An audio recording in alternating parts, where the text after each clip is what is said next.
Hello, my name is Elena Elez, and today I'm going to talk about future perspectives in HER2-amplified metastatic colorectal cancer.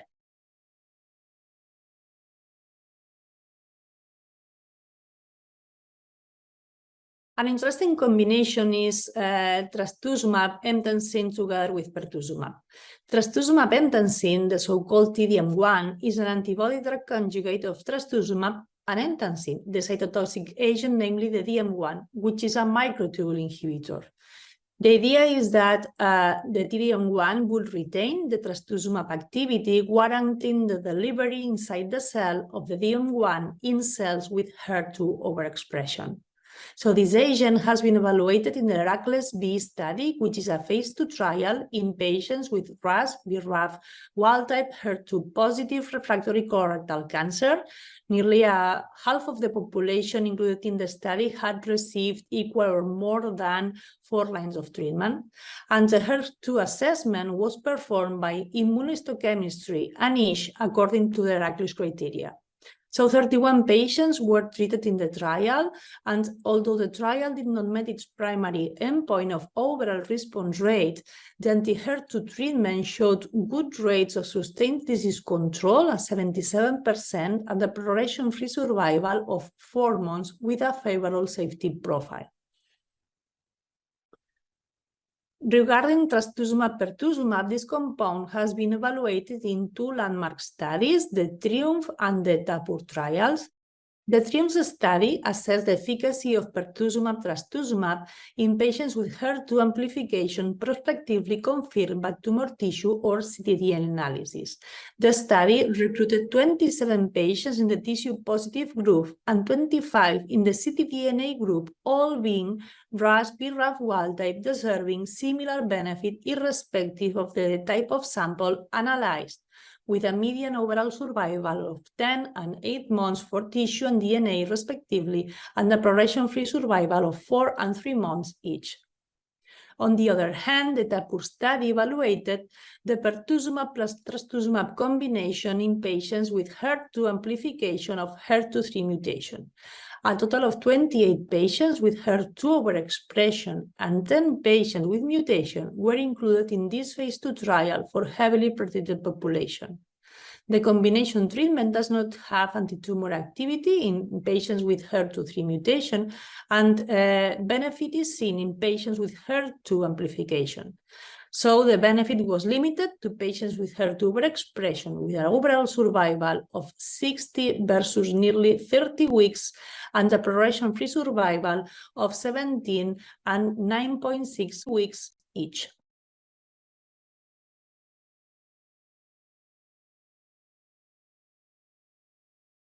So beyond other well-known compounds being explored in HER2 colorectal cancer, like is the case of trastuzumab deruxtecan or tucatinib, we have new molecules, like is the case of pyrotinib, which is an irreversible dual pan-HER2 TKI.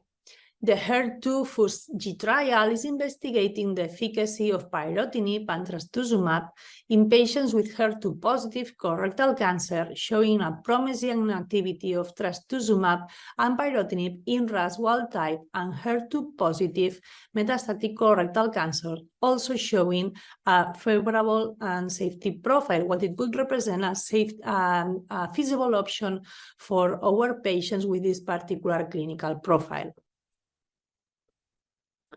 We have also data of the combinations including trastuzumab and neratinib or cetuximab plus neratinib. As it is well known, neratinib is a small molecule which is an irreversible pan-inhibitor of EGFR, HER2, and HER4 members of the ERBB tyrosine kinase family. The clinical trial exploring this particular treatment combination is the NSABP FC11 study, which evaluated the activity of the dual MAP kinase pathway inhibition based on HER2 status, either amplified, non-amplified, or mutated. The study showed an overall response rate for all the patients who received at least 1 dose of therapy of 33%. On the other hand, zanidatamab is a bispecific antibody targeting 2 epitopes of HER2, the ECD2, which is the pertuzumab binding domain, and the ECD4, which is the trastuzumab binding domain. This compound exhibits unique mechanisms of action, such as improved receptor internalization and downregulation relative to trastuzumab, and the drug is being evaluated in several tumor types and in combination with chemotherapeutic regimens, showing promising activity in heavily pretreated patients, including colorectal cancer. The overall response rate in evaluable patients has been described in a 41% of cases.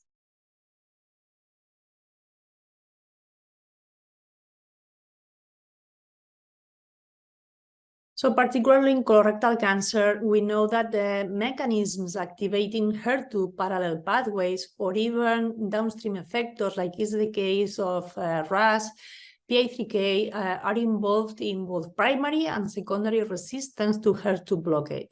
So identifying resistance mechanisms is crucial to better select patients most likely to benefit from anti-HER2 therapies, as well as developing new therapeutic aims to overcome resistance. An example of this approach would be the HERACLES Rescue trial that aims to investigate the activity of trastuzumab emtansine in patients previously treated and progressed with lapatinib and trastuzumab in the HERACLES A trial.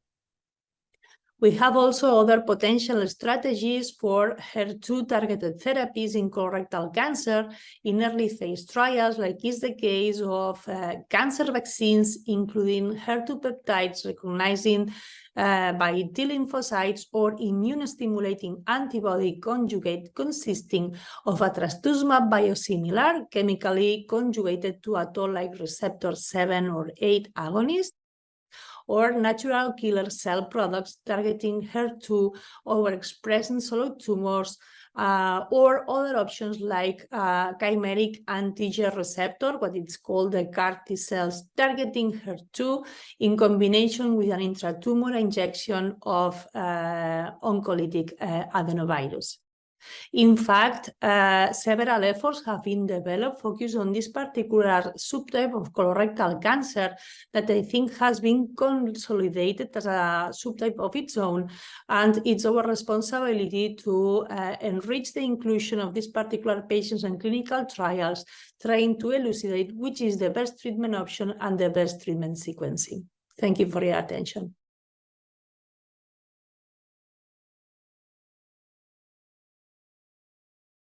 Hello, my name is Dr. Andrea Cercek, and in this session, I'll be talking about guideline-recommended HER2-targeted approaches, as well as individualizing treatment for patients with metastatic colorectal cancer.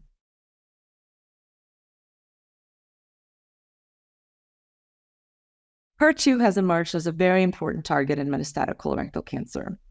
So just very briefly, HER2 is the receptor tyrosine kinase, which is encoded by ERBB2. It has no soluble ligand, and it heterodimerizes with other HER2 family members.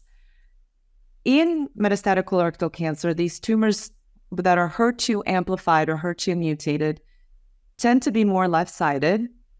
They're not mutually exclusive with RAS and BRAF mutations, and this is really important to keep in mind because we have a lot of data now demonstrating that combinations with monoclonal antibodies and TKIs do not work in RAS mutated tumors. So we really need a HER2 amplified RAS or BRAF wild type tumor to use monoclonal antibodies and TKIs in combination.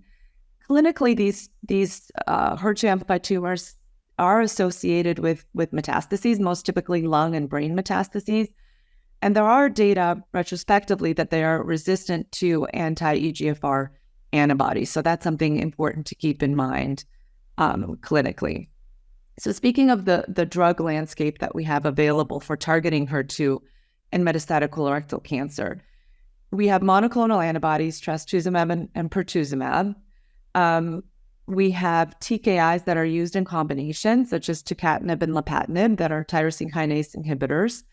And then we have ADCs or antibody drug conjugate, and in this case, in metastatic colorectal cancer, trastuzumab and deruxtecan. So looking as a broad overview in terms of guideline recommendations. So we follow the ESMO and NCCN guidelines, depending on our location. And ESMO guidelines do endorse HER2 inhibition, typically in third or later lines of therapy, using a combination of trastuzumab with lapatinib or trastuzumab with pertuzumab, especially in RAS wild-type tumors. Additionally, monotherapy with the ADC trastuzumab deruxtecan is a recommended option in ESMO guidelines. In NCCN guidelines in the United States, similarly, trastuzumab in combination with either pertuzumab, lapatinib, or tucatinib, or trastuzumab deruxtecan are recommended as options in subsequent lines of therapy in patients with HER2-amplified RAS or BRAF wild-type tumors. But in patients that are not tolerant of standard therapies, trastuzumab with, again, combination pertuzumab, lapatinib, or tucatinib may also be appropriate for initial therapy in those patients.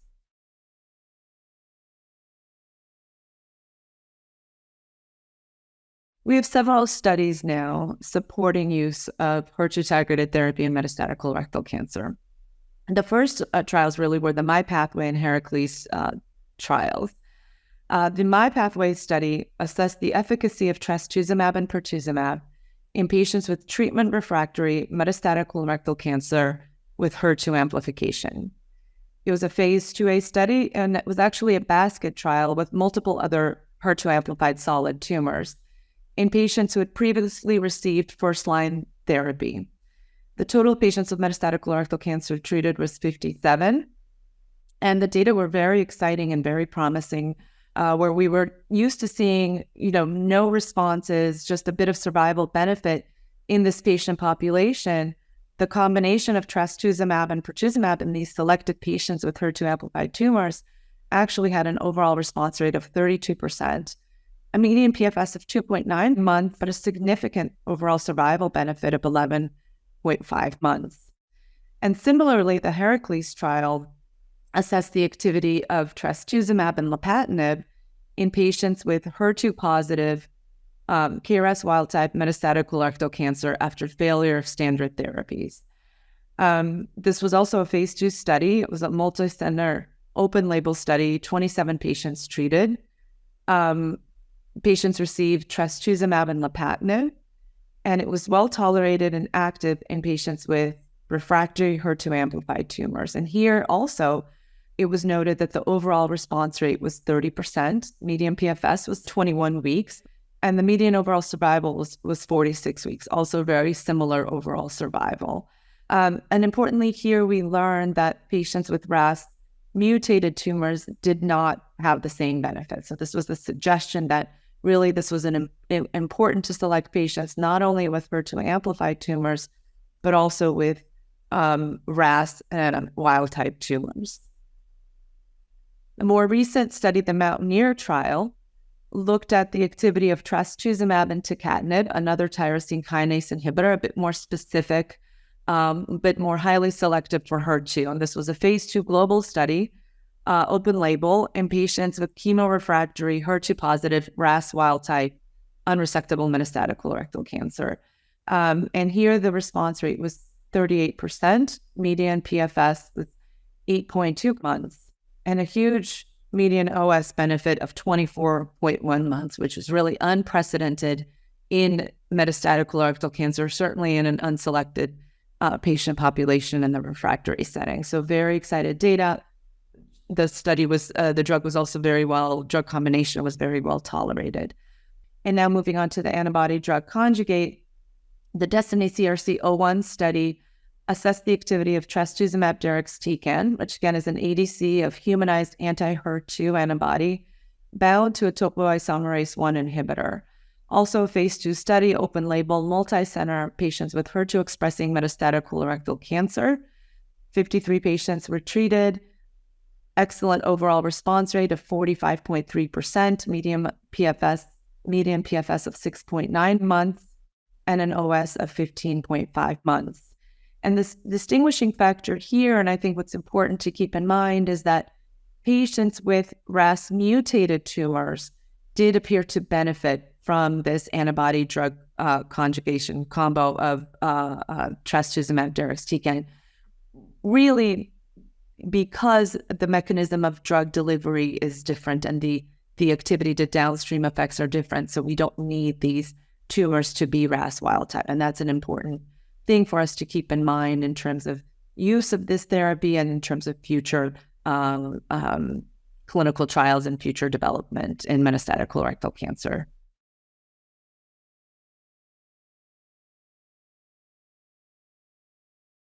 Extremely important. I think the number one most important thing is HER2 testing. All patients should have HER2 testing, ideally at the time of diagnosis of stage 4 disease or metastatic disease. And that can be done by immunohistochemistry, or it can be done by next generation sequencing of the tumor, where we can see both HER2 amplification as well as the RAS status. And this is becoming increasingly more important, as we discussed in the NCCN and ESMO guidelines. These therapies are recommended for patients with HER2 amplified tumors in later lines of therapy, but they're currently explored in a clinical trial, the Mountaineer 03 study, in the first line setting as well. And in the NCCN guidelines, there is the endorsement of HER2 targeted therapy, even in the first line setting in patients who can't tolerate cytotoxic chemotherapy. So that's a really critical and important piece of information that we need now when getting to know the landscape of the mutational profile in metastatic colorectal cancer. Overall, as we've discussed, the data are quite impressive in terms of targeting HER2 amplified tumors. We see excellent responses in patients that have responses. They are durable, which is evidenced by the really huge benefit in overall survival in each of the studies. The drugs are well tolerated for the most part.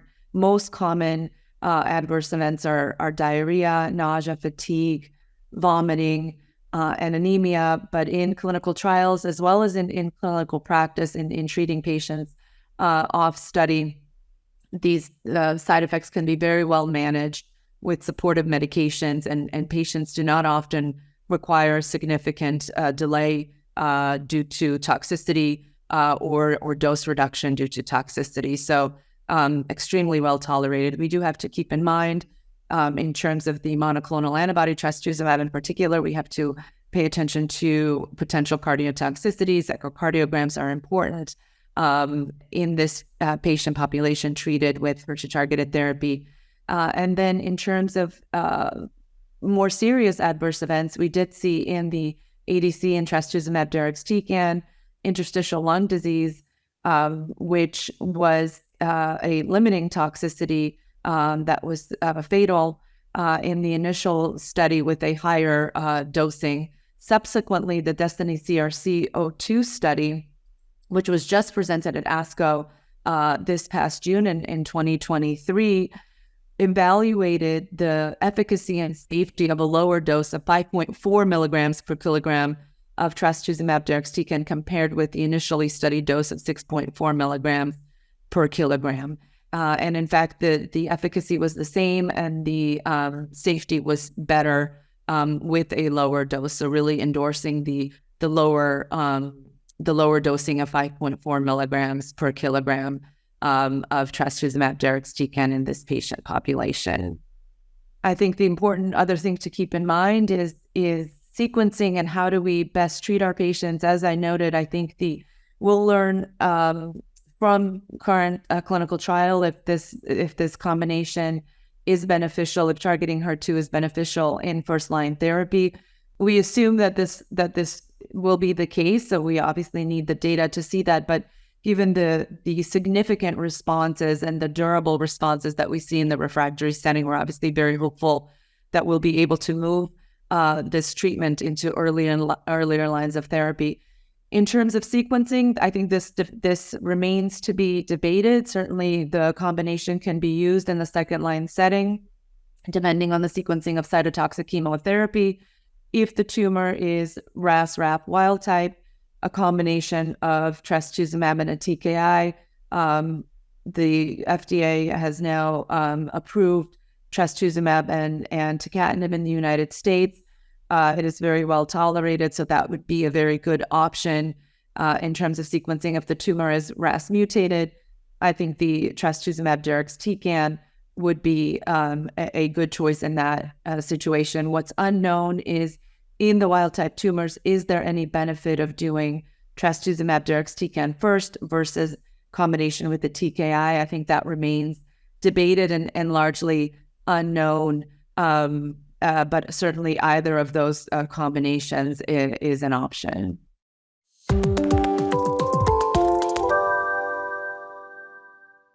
Hello, my name is Dr. Andrew Wotherspoon, and today I'm going to talk about detecting HER2 amplification in colorectal cancer.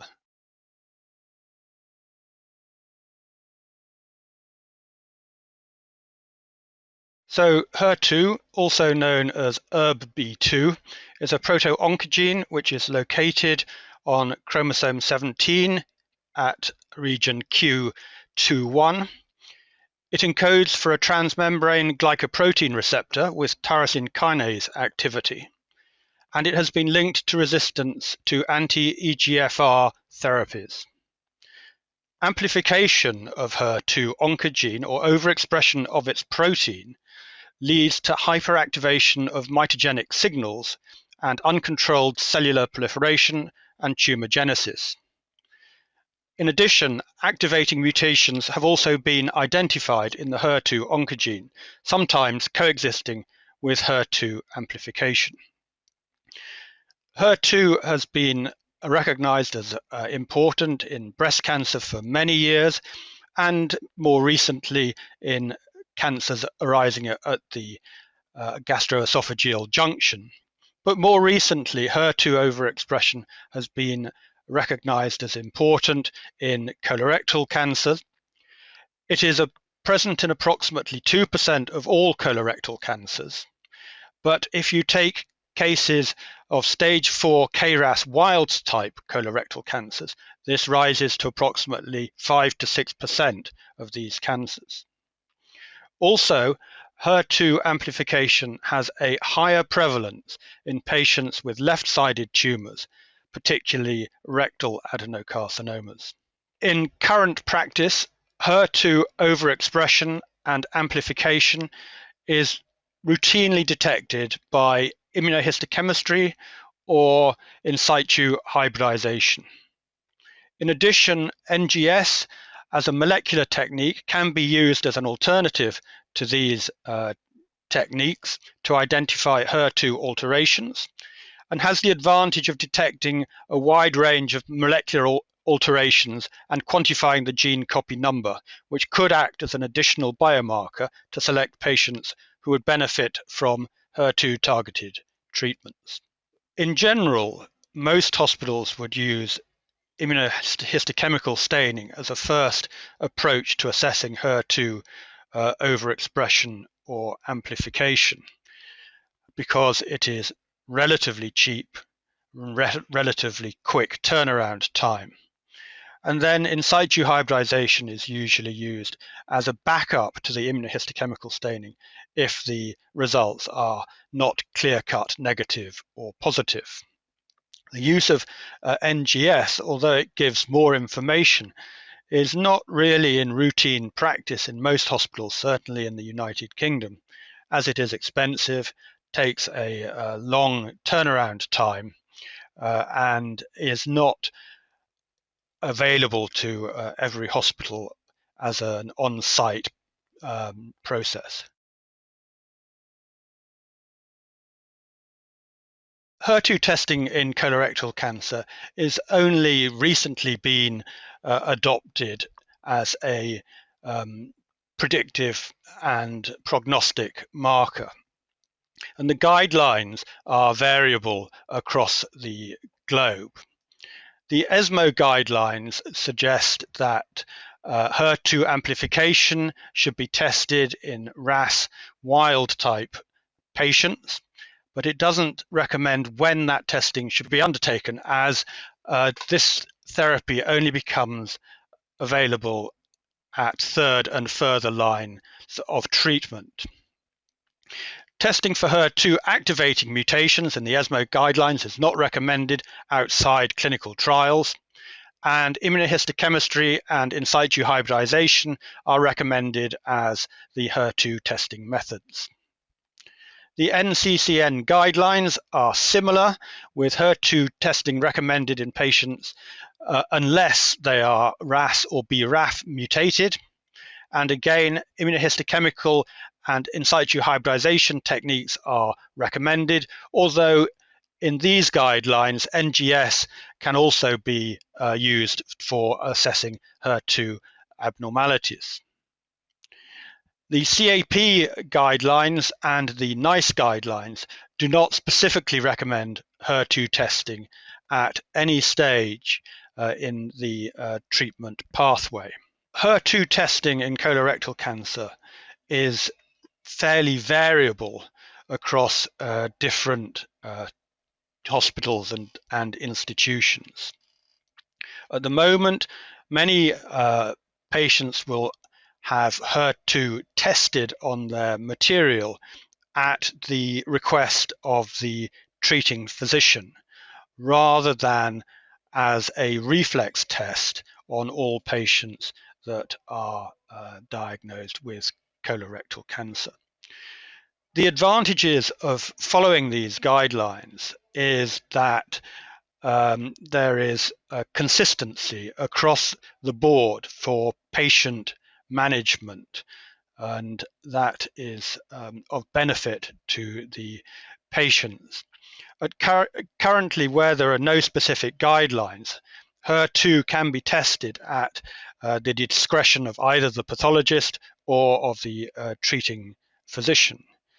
Many treating physicians would prefer HER2 testing to be done as a reflex investigation at the time of initial diagnosis, so that that information is available to them at the time when a HER2-related therapy may become an option for the patient.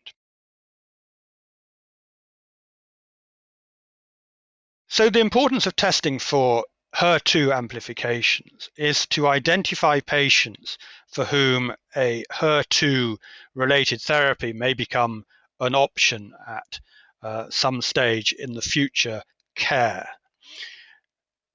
In addition to identifying those patients who could respond to a targeted therapy, HER2 amplification is also of benefit because it can predict patients who may not respond to anti-EGFR related therapies, and therefore will reduce the possibility of patients being subjected to therapies which are unlikely to be of benefit to them and may indeed produce some harmful side effects.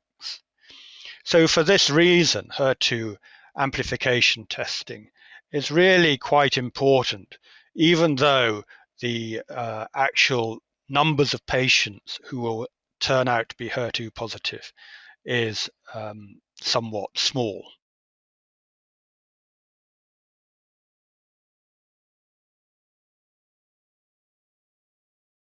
One of the main challenges around HER2 testing is awareness, both in the treating clinician and pathologist population, about the emerging importance of HER2-related therapies and the role of HER2 in predicting patients who will not respond to anti-EGFR therapies. As time passes, then clinician awareness will obviously increase as more publications come out, more trials are completed, and more educational sessions are provided. In addition to that, HER2 testing often does not form part of insurance coverage in the United States. And also for the smaller number of patients who undergo private care in the United Kingdom. And therefore getting payment for these tests can be challenging. The test itself is one of the more expensive immunohistochemical tests that are performed in pathological laboratories, and therefore there is a reluctance to overuse these tests when the majority of patients will turn out to lack HER2 amplification. So financing is also part of the problem around routine HER2 testing.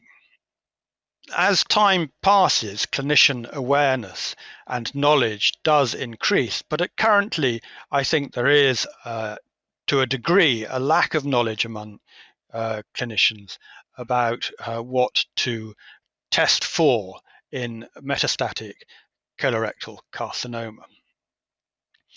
In addition to these, there is a lack of standardization for the assessment or scoring of HER2 positive cases in colorectal carcinoma.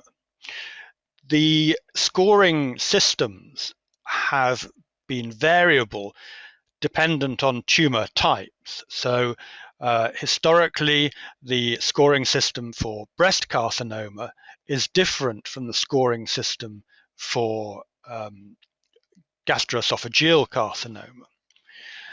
And no real strict diagnostic criteria are in existence for the assessment of HER2 positivity in colorectal carcinoma. And there is quite wide variation in the cutoffs used for HER2 assessment. In general, HER2 staining is assessed with a 0 to 3+ scoring system, with 0 being equivalent to negative and 3+ being equivalent to positive. In addition, weak staining is considered to be negative, whereas moderate staining may indicate HER2 amplification, and in these cases, scored as HER2 2+, it is recommended that in situ hybridization is undertaken to assess for amplification by quantifying the number of HER2 signals compared to the number of centromeric signals for chromosome 17, with a ratio of greater than 2 considered to be positive, pushing that HER2 immunohistochemical positive result into a positive HER2 case. Now, the quantification of cells that have to be positive in immunohistochemical staining to assess for positive and negative HER2 amplification is variable between different clinical guideline providers, with some institutions suggesting that the number of cells that have to be assessed are around the 50% area, while other authors have used 10% as the boundaries for their HER2 scoring criteria. So this makes assessment of HER2 in colorectal cancer somewhat problematic and may lead to variation in patients considered suitable for anti-HER2 therapy. I think as clinical trials develop and complete, then there will be a better idea of which scoring system and which boundaries are most suitable to give the best patient outcomes for the future.